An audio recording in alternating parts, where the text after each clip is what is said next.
Recording studio Alamnagar Madhepura.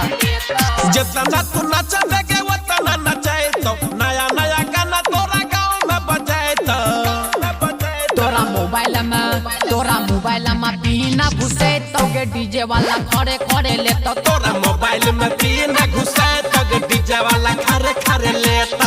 जितना तू नचबेगे उतना नचाए तो नया नया गाना तोरा गाँव में बजाए तो तोरा मोबाइल में पीना घुसे तो गे डीजे वाला खड़े खड़े ले तो तोरा मोबाइल में पीना घुसे तो डीजे वाला खरे खरे लेता।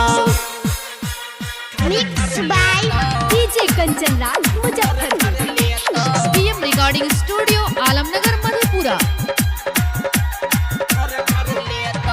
डीजे वाला से कर लेगे छौरी जान पहचान गे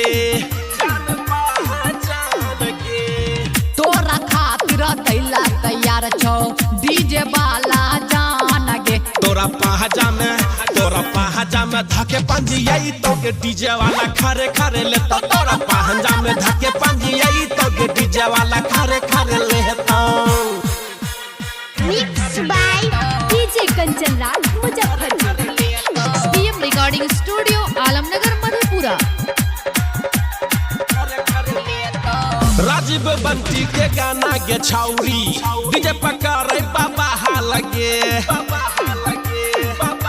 सुनाना नाचे छिए ना कमरिया हिला का लगे छिले ले मिजान गे रात सूरज सूर्या ठोहर सटाए तो के डीजे वाला खरे खरे लेता। तोरा मोबाइल में पीना घुसाए तो के डीजे वाला खरे खरे लेता। जितना तू नचबेगे उतना नचाए तो नया नया गाना तोरा गाँव में बजाए तो तोरा मोबाइल में पीना घुसे तो के डीजे वाला खड़े खड़े ले तो तोरा मोबाइल में पीना